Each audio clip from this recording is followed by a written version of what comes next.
Well, imagine you could make a living playing with Legos all day. That would be a dream come true for a lot of kids, and his reality for our next guest, Andrew Johnson, is the new master model builder of Legoland Discovery Center, Chicago. Welcome to the show. Thank you for having me. All right, so how does one become a master model builder? Well, it was definitely an unconventional application process. I actually won my job in a build-off.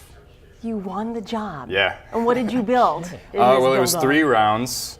We weren't told what the theme of any round was going to be till we got there. So I ended up building the Picasso, which is a sculpture in Chicago. That was for the Chicago round.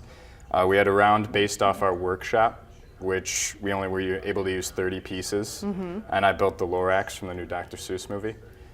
And the final round, we had an hour, and it was musical instruments. So I built a violin with a bow and a harmonica that wrapped around my neck.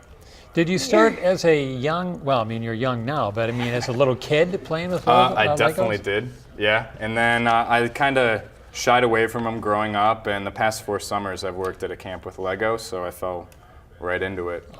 So what exactly is your job as a master builder? Well, building, definitely. I also get to clean Batman with a toothbrush. We have a 6-foot Batman in our center in Schaumburg. I also fix them up, all the display models we have. I was working on our 30-foot giraffe that's outside our center, fixing her legs, so. Do you see when you're building a piece such as this one, do you see it in your mind as you create it, or you just?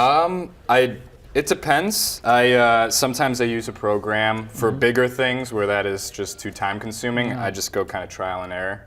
So if I mess up halfway through, I'll redo it. But yeah, I usually have a general picture of how I want it to turn out in the end. Do you ever get frustrated to the point you're like, and then just destroy it? Not yet. Not it may yet. happen. It hasn't happened yet. I'm lucky. It's too therapeutic for that to happen, I think. So it is therapeutic. It is, right? yeah. Pretty much anyone, if they see Lego, they end up just starting building with it. And yeah, it's kind of just, you get drawn to it. What is the most pieces you've used? Personally, I built a 4-foot Optimus Prime transformer. Oh, you're kidding. They used quite a few pieces. I would say in the tens of thousands, probably. So you just must have an endless amount of Legos to choose from. Well, I definitely do what? now I mean- at the center, yeah. At home, I actually don't have as many as people would probably think. I've used them all, so. What do your parents think about this situation, Andrew? They're happy I have a full-time job. I'm happy I have a full-time job where I just get to play with toys all day. Isn't that something? What is the most complicated piece that you think that you have created? This probably will end up being, because it's the biggest scale, it's going to end up being round, which is always hard. I mean, you're using square, rectangular pieces. You end up with something circular. It's usually the most complex. Does the people at Legos ever come to you and say, how can we improve this product? Or what's good about it, what's bad, what can we do? Well, they're always coming out with new kits, which is great. There's always special pieces coming out in those, but the basic brick, I mean, this was around in the 50s. Yeah, this hasn't is the standard. changed, so I don't think these need to be changed. I hope they don't, because I like them the way they are. So when you create something, are you allowed to mix pieces, meaning like, these traditional pieces versus like the big blocks? And add like the windows depends. and the dogs and the flowers and it stuff depends that what we're we have. building. So for skyscrapers, like in our mini land, we have a huge Chicago skyline. It's got about a 9-foot Sears Tower or Willis Tower in it. We do use clear pieces for windows, and we will use some special pieces. But most of the time, everything's made out of the basic pieces. Did you study art or architecture or something like this? I actually studied history.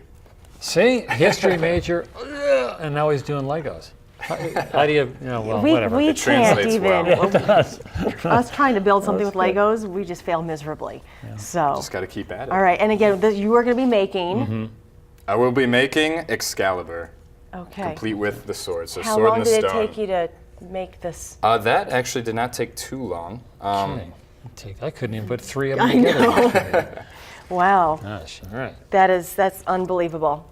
Okay, thank you very much. We'll supply you you. with all the coffee that you need throughout the day. Awesome. Sounds good. All right, well, you will soon be able to check out Andrew's work at Legoland Discovery Center Chicago. That is in Schaumburg, Illinois.